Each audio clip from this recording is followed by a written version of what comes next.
Sebentar lagi, Timnas Indonesia akan melakoni dua partai yang bisa dibilang cukup berat. Memang kalau dari sisi kekuatan, baik dari Bahrain maupun Cina masih setara dengan Indonesia. Akan tetapi yang jadi tantangan justru soal faktor non-teknisnya. Sebab dibanding Cina, Bahrain nyatanya lebih rese entah itu dari pemain, pelatih, hingga supporternya. Ya, dua laga awal Bahrain diwarnai dengan beragam kontroversi, dan tentu saja hal serupa bukan tak mungkin akan dihadapi Indonesia. Namun berkaca dari apa yang pernah ditekankan oleh Pak Erick Thohir, kalau semisal Indonesia beneran dikerjai di laga away, maka balasan pun siap menanti. Tapi jika menilik ajang kualifikasi Piala Dunia ini yang berpacu pada aturan FIFA dan AFC, Bahrain telah resmi mendapatkan hukuman imbas aksi rese mereka di dua laga awal. Di laga melawan Jepang, supporter Bahrain tertangkap jelas kamera menembakkan laser ke wajah striker timnas Jepang Ayase Ueda saat akan mengeksekusi penalti. Meski pada akhirnya gawang Bahrain sukses dijebol oleh pemain Feyenoord sekaligus membuka keunggulan timnas Jepang di laga tersebut, namun tak hanya laser, pendukung tuan rumah juga meniup peluit yang sangat mengganggu jalannya pertandingan.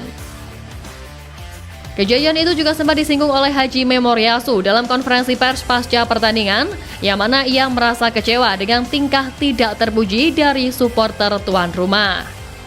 Karena ulah supporter mereka, Bahrain pun diganjar sanksi berupa hukuman denda sebesar 10.000 franc Swiss atau sekitar 182 juta rupiah kepada BFA atas dua pelanggaran selama pertandingan, yakni laser dan peluit. FIFA juga menyayangkan adanya penggunaan laser berulang kali dan peluit dari tribun selama pertandingan.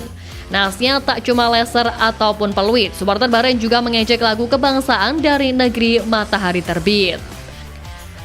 Merespon hal itu, Bahrain juga dihukum sanksi denda oleh FIFA dengan nominal 5.000 Swiss franc atau sekitar 91 juta rupiah.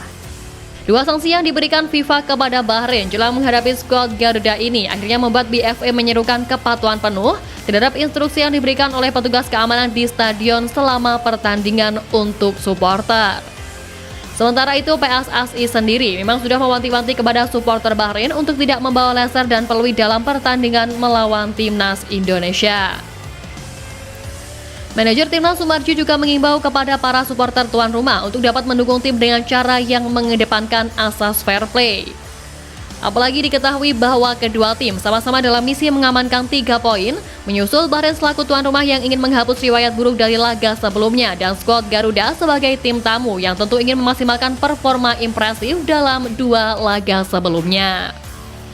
Jika pemain telah tampil all out, seharusnya supporter juga bisa suportif agar pertandingan dapat disajikan dengan baik. Apalagi seperti yang kita tahu, kehadiran supporter di stadion jelas sebagai penyemangat bagi para pemain yang tengah bertanding. Nah, berbicara soal supporter, kans pendukung Garuda yang hadir langsung ke stadion Bahrain pun bisa dibilang akan sangat militan. Ya, gimana enggak? Militansi fans yang bakal datang mendukung timnas bukan hanya WNI yang ada di Bahrain saja, tapi aliansi Timur Tengah, seperti WNI yang ada di Arab Saudi yang rela menempuh jarak jauh demi untuk mendukung tim Garuda berjuang. Hal ini bahkan menjadi sesuatu yang nggak pernah terbayangkan oleh Federasi Bahrain kalau fans timnas Indonesia segila itu. Mereka bahkan sempat berpikir kalau Indonesia akan bermain layaknya di kandang sendiri lantaran kegilaan supporter mereka yang luar biasa. Dikabarkan pula bahwa supporter timnas Indonesia yang telah membeli tiket kini mencapai angka 1.700. Sementara itu, dari informasi yang disampaikan oleh komunitas pendukung timnas Indonesia di Bahrain, bahwa kuota tiket untuk tim tamu sebesar 2.000 tiket reguler dan 200 tiket VIP. Hal ini artinya jumlah kuota tiket yang terjual sudah hampir ludes. Nah, tak hanya itu, fans Garuda juga dikabarkan bakal membawa bendera merah putih raksasa di National Stadium Bahrain.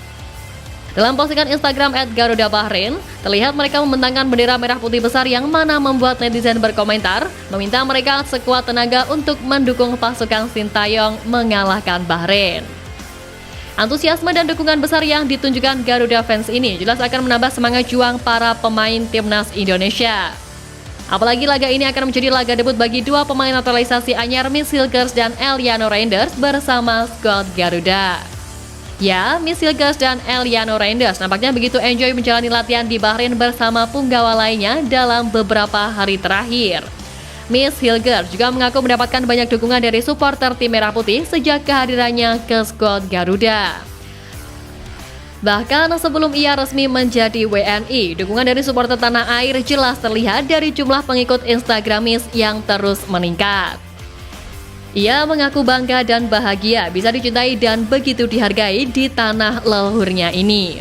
Ia juga sangat bersyukur bisa segera melakoni debutnya berseragam merah putih di malam ini, yang bahkan ia juga ingin belajar bahasa Indonesia agar makin mudah berkomunikasi dengan para fans Garuda. Nah, sampai di situ, Miss juga meminta para supporter Indonesia yang datang langsung ke stadion bisa lebih berisik daripada fans Bahrain. Lalu untuk para pendukung Indonesia yang menonton di televisi, ia juga sangat memohon dukungannya. Hanya berikan kami energi untuk mereka yang menonton di rumah. Lalu yang datang ke stadion, berikan kami dukungan dan berikan teriakan yang lebih kencang daripada supporter Bahrain. Terlepas dari apapun, pokoknya fokus dengan apa yang ada sekarang. Mudah-mudahan masuknya Miss dan Eliano bisa langsung membawa impact besar. Mungkin yang bikin sedikit riskan, terutama di laga nanti, adalah soal adaptasi sistem. Ya, mengingat 99% melawan Bahrain akan jadi debut Miss dan Eliano, maka sebisa mungkin mereka harus bisa membangun chemistry dengan taktik maupun rekan setim. Tapi yang menilik dasarnya pemain hebat, pasti bisa cepet kok adaptasinya. Ya saja pas debut Marten Pas, Jay Izzes, Tom Hai, Ragnar atau Kelvin, mereka bisa langsung nyetelkan. Jadi ya nggak usah khawatir berlebihan dan dukung saja. Semoga di dua laga nanti minimalnya bisa dapat 4 poin. Tapi ya kalau bisa 6 poin ya alhamdulillah. Pastinya moral tim kita bakal naik, klasemen tim juga bakal oke, dan yang jelas ranking FIFA bakal melejit.